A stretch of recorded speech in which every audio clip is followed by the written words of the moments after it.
Women Foundation is a platform which truly drives issues such as creating good-paying jobs, enacting family leave, equal pay policies.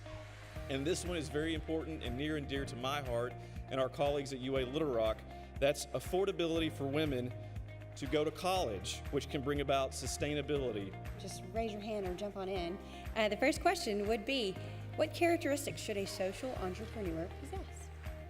I think to be successful in a social entrepreneurship is to be able to have that return on investment, have those metrics, have the research in place, because so oftentimes people say, oh, well, you know, they're doing good work over in Africa or in Peru or wherever we may be working with our farmer partners in growing coffee, and they don't understand that we've got the metrics in place to really explain what we're doing and how we're working with our, you know, predominantly 70% of our farmer partners are women, and how do we help them with agronomy training. For me, it's not about selling coffee. How boring is that? For me, it's about knowing that I can justify the work that we're doing and that the team is really dedicated to that. So having the research in place to prove the work is critical. Whippy handbags exist to prevent the exploitation of girls around the world by sending them to school. And we do that with 5 nonprofit partners. My advice would be to be present. One of the biggest things that I had to overcome when I first started Whippy was trying to look too far ahead. And while I was doing that, I was forgetting where I was, and I was kind of telling myself a story of Whippy in the future that didn't exist yet. We've all heard the phrase, comparison is a thief of joy, but it's also the thief of your mission, your creativity, your influence, and your impact. The one thing that I have learned is to really ask, because unless you ask, you're not going to get it. And by default, the answer is no. So, you know, what's the worst that can happen when you ask? No. And it was always a no to begin with, right? So go out and ask for whatever you want.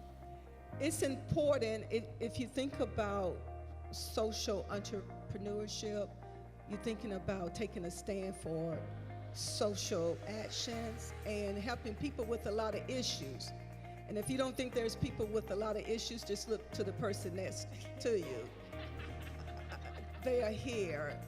So it's about taking a stand to make a difference. So the first thing I would say is to understand what is your passion. A lot of us in this room, we are entrepreneurs. We work hard, we drive hard, and we can stumble into the foggy, delusional state that what we're doing is about us. It's not about me, it's not about you, it never has been. It's really about being in service to others. And when you understand that you're in service to others, you can get out of your way.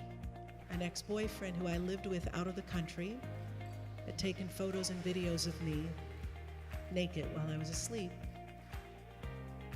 And when I wouldn't return to the relationship, he chose to put up a website with those photos, knowing that I would be quiet and silenced and shamed for fear of destroying my own personal credibility and my own celebrity.